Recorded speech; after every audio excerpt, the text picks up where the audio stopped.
എല്ലാവർക്കും നമസ്കാരം. ഞാനിവിടെ ഒരു ക്യാരറ്റ് പുഡിങ് എങ്ങനെ ഉണ്ടാക്കണം നോക്കാം.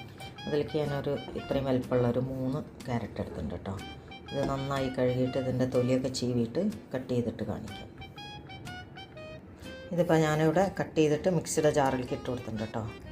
ഇത് അരയ്ക്കാൻ വേണ്ടിയിട്ടാണ്. അരച്ചിട്ട് അതിൻ്റെ ജ്യൂസ് നമ്മൾക്ക് അരിച്ചെടുക്കണം. അതിന് വേണ്ടിയിട്ടാണ്. അതിലേക്ക് 1 കപ്പ് 250 ml കപ്പിന് 1 കപ്പ് വെള്ളം ചേർത്ത് കൊടുത്തിട്ടുണ്ട്. ഇത് നന്നായിട്ട് ഫൈനായിട്ട് അരച്ചെടുക്കണം. ഞാനിവിടെ ക്യാരറ്റ് നന്നായിട്ട് അടിച്ചെടുത്തിട്ടുണ്ട് കേട്ടോ. ഇനി ഇതൊന്ന് അരിച്ചെടുക്കണം. അതേപോലെ ഒരു അരിപ്പ വെച്ചിട്ട് അരിച്ചെടുക്കണം കേട്ടോ.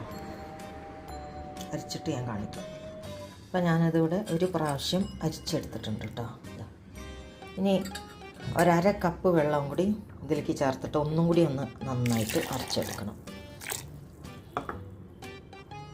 ഞാനിത് 1 പ്രാവശ്യം കൂടി നന്നായിട്ട് അരച്ചെടുത്തിട്ടുണ്ട്. ഇതിനി ഒന്നും കൂടി ഒന്ന് നമുക്ക് അരിച്ചെടുക്കാം. കുറച്ചായിട്ട് അരിച്ചെടുക്കാം കേട്ടോ. അപ്പോൾ ഞാനിതിവിടെ ക്യാരറ്റ് ജ്യൂസൊക്കെ നന്നായിട്ട് അരിച്ച് എടുത്തിട്ട് വെച്ചിട്ടുണ്ട് കേട്ടോ. ഇനി നമ്മൾക്കൊരു പാൻ അടുപ്പിൽ വെച്ച് ചൂടാക്കാൻ വയ്ക്കാം. ഞാനിപ്പോൾ ഇവിടെ ഒരു പാൻ വെച്ചിട്ടുണ്ട്. ഈ എടുത്ത് വെച്ച ജ്യൂസ് ഇതിലേക്ക് ഒഴിച്ചു കൊടുക്കാവേ. ഇതിലേക്ക് മധുരത്തിനനുസരിച്ചിട്ടുള്ള പഞ്ചസാര ചേർത്ത് കൊടുക്കാം. ഞാനിവിടെ ഒരു 6 ടേബിൾ സ്പൂൺ പഞ്ചസാര ചേർക്കുന്നുണ്ട്. മധുരമൊക്കെ ഓരോരുത്തരുടെ ഇഷ്ടത്തിനനുസരിച്ച് ചേർക്കണം കേട്ടോ. ഇതിലേക്ക് ഞാൻ 6 ടേബിൾ സ്പൂൺ പഞ്ചസാര ചേർത്ത് കൊടുത്തിട്ടുണ്ട്. ഇനി നമുക്കൊരു ബൗളിലേക്ക് ഒരു 6 ടേബിൾ സ്പൂൺ കോൺഫ്ലവറും കൂടി എടുക്കാം. ഞാനതിലേക്ക് ഒരു 6 ടേബിൾ സ്പൂൺ കോൺഫ്ലവർ എടുത്തിട്ട് 1/2 കപ്പ് വെള്ളം കൂടി ചേർത്തിട്ട് നന്നായിട്ടൊന്ന് മിക്സ് ചെയ്ത് വെച്ചിട്ടുണ്ട്. ഇതും കൂടി ഇനി ഇതിലേക്ക് നമ്മളുടെ ഈ ക്യാരറ്റ് ജ്യൂസിലേക്ക് ചേർത്ത് കൊടുക്കണേ. നന്നായിട്ട് മിക്സ് ചെയ്യണം, കട്ടയൊന്നും ഉണ്ടാവരുത് കേട്ടോ. നന്നായി മിക്സ് ചെയ്യാം. അപ്പോൾ ഞാനതിവിടെ നന്നായിട്ട് മിക്സ് ചെയ്തിട്ടുണ്ട്. ഇനി നമുക്ക് ഈ ജ്യൂസിലേക്ക് ഒഴിച്ചെടുക്കാം. തീ ലോ ഫ്ലെയിമിലിട്ട് വയ്ക്കാൻ പാടും.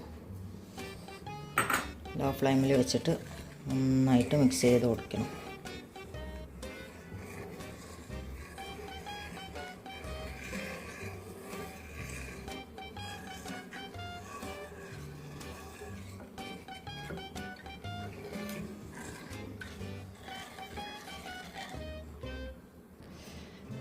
ഇത് നമ്മൾ കോൺഫ്ലവറും കൂടി ചേർത്തിട്ട് മിക്സ് ചെയ്യുമ്പോൾ തീ മീഡിയം ഫ്ലെയിമിലേക്ക് വെച്ചിട്ട് ഇളക്കി കൊണ്ടേയിരിക്കണം കേട്ടോ.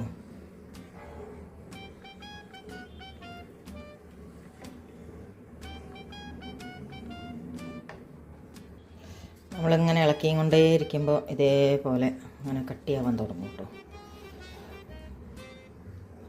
കൈ വിടാതെ ഇളക്കിയും കൊണ്ടേയിരിക്കണം.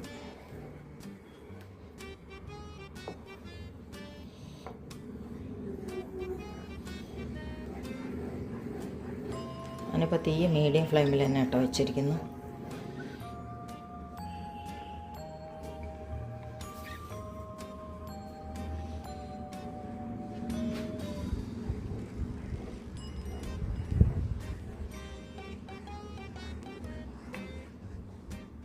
ഇതിലേക്ക് നമുക്ക് 1.5 ടീസ്പൂൺ നെയ്യ് ചേർത്ത് കൊടുക്കാം.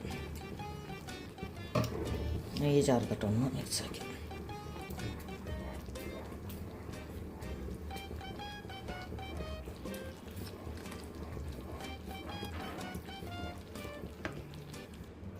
ഇതിപ്പോൾ ഇവിടെ റെഡി ആയിട്ടുണ്ട് കേട്ടോ. കണ്ടോ, ഈ കൺസിസ്റ്റൻസിയിൽ വെക്കാണ്ടുള്ളൂ കേട്ടോ.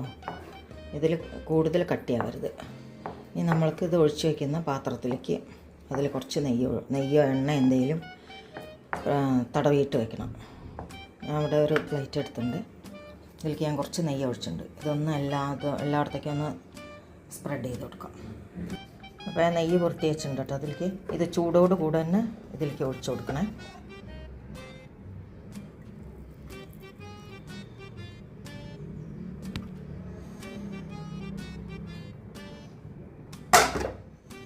അപ്പോൾ ഞാനത് പ്ലേറ്റിലേക്ക് ഒഴിച്ചിട്ടുണ്ട് കേട്ടോ. ഒരു ബൗളിലേക്ക് ഒഴിച്ചിട്ടുണ്ട്.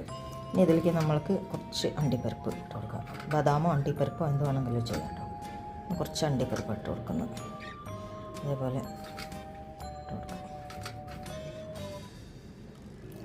അപ്പോൾ ഞാനിവിടെ കുറച്ച് അണ്ടിപ്പരിപ്പ് ചേർത്തിട്ട് ഇങ്ങനെ ഡെക്കറേറ്റ് ചെയ്തിട്ടുണ്ട്. ഇത് ചൂടാറിയതിന് ശേഷം നമ്മൾക്ക് ഫ്രിഡ്ജിലേക്ക് വെക്കണം. ബ്രീസറിലേക്കല്ല കേട്ടോ, ഫ്രിഡ്ജിൽ വെക്കണേ. ഫ്രിഡ്ജിൽ വെച്ചിട്ട് ഒരു 2 മണിക്കൂർ കഴിഞ്ഞിട്ട് എടുത്തിട്ട് നമുക്ക് കട്ട് ചെയ്യാം. അപ്പോൾ അടിപൊളിയൊരു ക്യാരറ്റ് പുഡിങ് ഇവിടെ റെഡി ആയിട്ടുണ്ട്. ഇത് ചൂടാറിയതിന് ശേഷം ഫ്രിഡ്ജിലേക്ക് മാറ്റാം. അപ്പോൾ നിങ്ങളും കൂടി ഇതേപോലെ ഒന്ന് ഉണ്ടാക്കി നോക്കണം കേട്ടോ. ഉണ്ടാക്കി നോക്കി നിങ്ങളുടെ അഭിപ്രായം ഒന്ന് അറിയിപ്പിക്കണേ. അടുത്ത റെസിപ്പി ആയിട്ട് കാണുന്നവരേക്കും താങ്ക് യു.